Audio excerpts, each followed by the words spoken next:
अस्सलाम वालेकुम रहमतुल्लाहि व बरकातुहू। स्टूडेंट्स, जो आज का लेक्चर है ये डिस्कशन है कर्वेचर पे और रेडियस ऑफ कर्वेचर पे। तो स्टूडेंट्स, यहाँ से सबसे पहली बात ये कि कर्वेचर के फ़िज़िकल मीनिंग से ज़्यादा इस लेक्चर में मैं फ़ोकस करूँगा जस्ट कर्वेचर को कैलकुलेट कैसे किया जाता है, थोड़ा सा इसकी अंडरस्टैंडिंग दूँगा। आपने अगर डीप अंडरस्टैंडिंग लेनी है और इनकी डेरिवेशंस देखनी है तो वो इससे नेक्स्ट वीडियो देखें।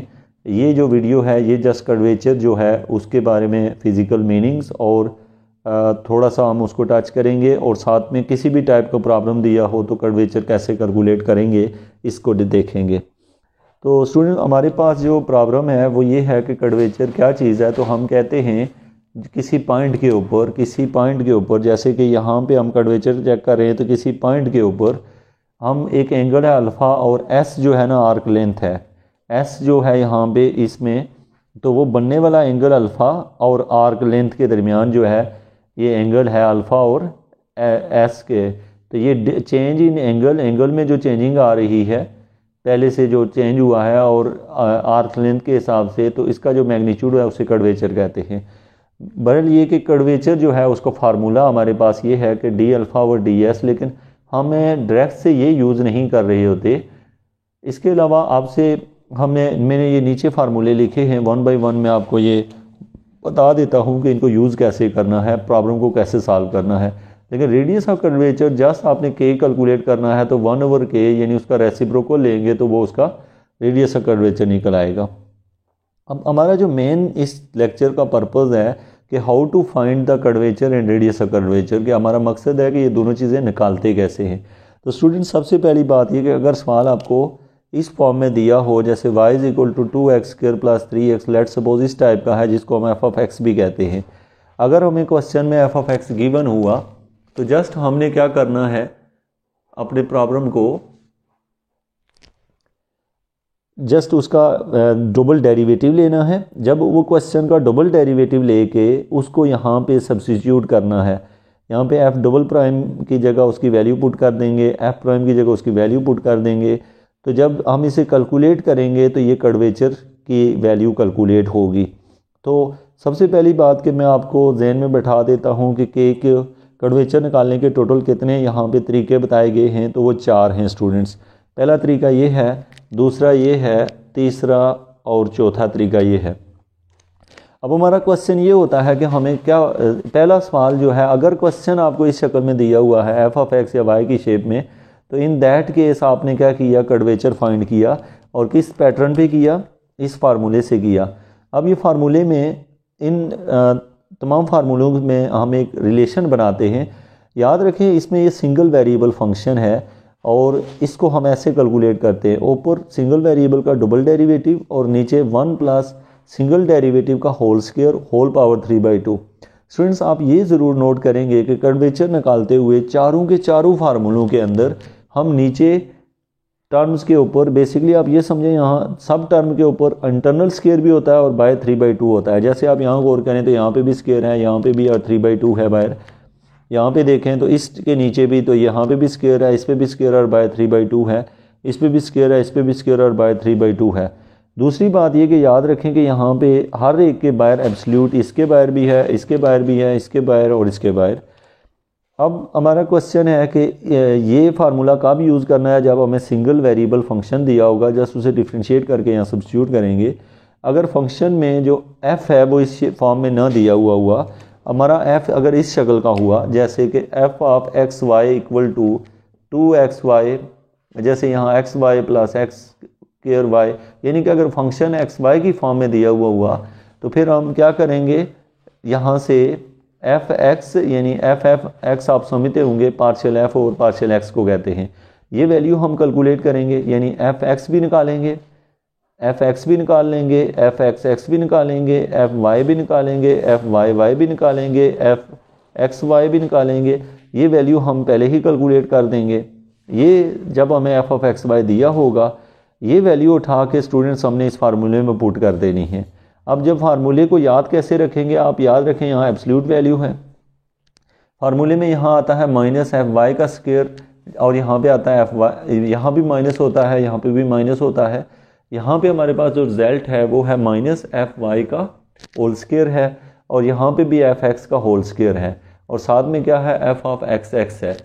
तो यहाँ पे एफ ऑफ वाई वाई है, इसमें एफ ऑफ वाई वाई और इसमें एफ ऑफ एक्स एक्स है। तो ये हमारे पास जो रिजल्ट है आपको यहाँ से F Y whole square negative, और यहाँ पे वाई है, यहाँ एक्स है, जहाँ पे वाई है वहाँ साथ एक्स एक्स है, और जहाँ पे वाई वाई है साथ में ये एक्स है, तो ये दोनों सेम है। आगे जो लिखा हुआ है स्टूडेंट वो है टू के साथ क्या है एफ एक्स एफ वाई और एफ एक्स वाई, इसमें दोनों कंपोनेंट हैं, एफ एक्स भी है एफ वाई भी है और एफ एक्स वाई भी है। और नीचे क्या है कि नीचे एफ एक्स का होल स्क्वायर है और एफ वाई का होल स्क्वायर है और बाय 3/2 है। ये फार्मूला तब अप्लीकेबल है जब आपके पास फंक्शन जो है डबल वेरिएबल में होगा, देन हम ये फार्मूला यूज़ करेंगे। और ये फार्मूला हम तब यूज़ करेंगे जब फंक्शन हमें सिंगल वेरिएबल में दिया हुआ होगा। याद रखें स्टूडेंट, जब आप के निकालते हैं, जो कर्वेचर है वो फाइंड कर लेते हैं, तो रेडियस ऑफ कर्वेचर का कहा जाए तो जस्ट 1/k करने से रेडियस ऑफ कर्वेचर निकल आता है। अब स्टूडेंट हमारा नेक्स्ट क्वेश्चन ये होता है कि रेडियस ऑफ कर्वेचर अगर पैरामीट्रिक इक्वेशनें दी हुई हों, जैसे 2 इक्वेशनें दे दी गई हों, मसलन एक इक्वेशन हमें दी हुई हो F of T is equal to sine T, और दूसरी इक्वेशन में जैसे G of T equal to cos of T, तो ये 2 सेट ऑफ इक्वेशन दी हुई हों। अच्छा, आपको थोड़ी सी समझो पैरामीट्रिक का मतलब क्या होता है। पैरामीट्रिक का स्टूडेंट मतलब ये होता है कि जैसे ये 2 इक्वेशन है, मैं लिखता हूँ x इक्वल टू 2t+1 और दूसरी इक्वेशन जो है y is equal to 3t+4। तो मुझसे कोई कहता है कि क्या x और y का डायरेक्ट कोई रिलेशन है, तो मैं कहता हूँ x और y में डायरेक्ट कोई रिलेशन नहीं है। डायरेक्ट रिलेशन मीन के y के अंदर कोई x नहीं आया हुआ और ना x के अंदर y आया हुआ है, लेकिन इन दोनों में एक तल्लक है, एक ऐसा रिश्ता है। वो क्या रिश्ता है कि इन दोनों में टी आया हुआ है, जिसकी वजह से इन दोनों में रिलेशन बना है। तो जब कोई ऐसी वैल्यू नई जनरेट हो जाए जिसकी वजह से एक दूसरे में रिलेशन बन रहा हो, तो ऐसी इक्वेशंस को पैरामीट्रिक इक्वेशन कहते हैं। तो स्टूडेंट जब पैरामीट्रिक इक्वेशन दी हुई हों एक्स और वाई की फॉर्म में, तो एक इक्वेशन का नाम हम रख लेते हैं, जो कोई एक इक्वेशन है उसका नाम रख लेते हैं एफ ऑफ टी, और दूसरी इक्वेशन का नाम हम दे देते हैं जी ऑफ टी।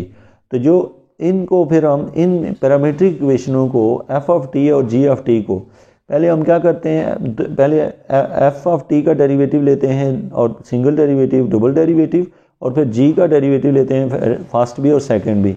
ये निकाल के फार्मूला हमें याद होता है first derivative F G double derivative minus फिर जी का फर्स्ट सिंगल डेरिवेटिव और एफ का डबल डेरिवेटिव, और नीचे स्टूडेंट एफ ऑफ टी का होल स्क्वायर होता है plus G prime of T का होल स्क्वायर, इनके होल स्क्वायर लेते हैं और बाय 3/2 है। 3/2 आपको पता है तमाम टर्म्स के बाहर है। तो ये जो फार्मूला है, जब हमें अगर पैरामीट्रिक इक्वेशन दी हुई हो तो डायरेक्ट से हम यहाँ पे सब्स्टिट्यूट करेंगे वैल्यू निकाल के, तो हमारे एकदम से कर्वेचर निकल आएगा। लेकिन एक बात याद रखिएगा, अगर हमें कोई एक फार्मूला भी आता हो तो हम किसी और लिंक फार्मूलों से इन क्वेश्चनों को उसमें कन्वर्ट कर सकते हैं। बेसिकली आपको अगर कर्वेचर के सारे फार्मूले याद हों तो आपको पेपर पॉइंट ऑफ व्यू में कर्वेचर में कोई इशू नहीं होता फाइंड करने में। अब है फार्मूला नंबर, आपने अभी तक कितनी चीज़ें पढ़ी हैं। सिंगल वेरिएबल फंक्शन के लिए कर्वेचर कैसे फाइंड करते हैं, मल्टी वेरिएबल जिसमें 2 वेरिएबल हों कैसे फाइंड करते हैं, और अगर पैरामीट्रिक इक्वेशंस दी हों तो इस तरीके से फाइंड कर लेते हैं। अब है क्वेश्चन के, अगर क्वेश्चन हमें जो है वो पोलर फॉर्म में दिया हो, अगर हमें क्वेश्चन में आर और थीटा की वैल्यू दी हुई हों, आर और थीटा की वैल्यू दी हुई हों स्टूडेंट, तो फिर हम उसके लिए ये फार्मूला यूज़ करते हैं। और इस फार्मूले को याद रखने का तरीका ये है कि यहाँ पे भी आर स्क्वायर है और यहाँ पे भी आर स्क्वायर है, यहाँ से सिर्फ 2 मिसिंग है, बाकी D R over D theta का होल स्क्वायर यहाँ भी है, यहाँ भी है, बाय 3/2 है, और बाकी इसे R square plus 2 into D R over D theta whole square minus R into D square R over D theta square. तो यानी कि यहाँ फर्स्ट है डेरिवेटिव है, यहाँ सेकंड डेरिवेटिव है, और सबके बाहर एब्सोल्यूट वैल्यू मौजूद रहती है।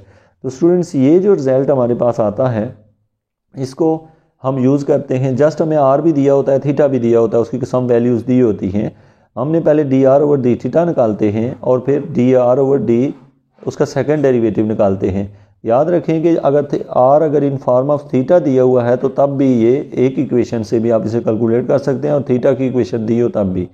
तो आप यहाँ से D R over D theta निकालते हैं और फिर D R over D theta square, ये वैल्यू कैलकुलेट करके फार्मूले में सब्स्टिट्यूट करते हैं। तो यहाँ से हम कर्वेचर फाइंड करते हैं। तो स्टूडेंट्स हमारा क्वेश्चन यहाँ से मेन ये था कि व्हाट इज़ कर्वेचर। तो हमने कहा कर्वेचर जो होता है वो rate of change of angle with respect to arc length है ये, और इसके एब्सोल्यूट को कहते हैं, इसके रेसिप्रोकल को रेडियस ऑफ कर्वेचर कहते हैं। पेपर में अगर हमसे पूछा जाए कि कर्वेचर फाइंड करें या रेडियस ऑफ कर्वेचर फाइंड करें, तो अगर हमें ये चारों फार्मूले नोट किए हुए हों तो हम बड़ी आसानी से क्वेश्चन को सॉल्व कर सकते हैं। स्टूडेंट्स मज़ीद वीडियो के लिए चैनल को सब्सक्राइब करें। Thank you very much for watching education for all.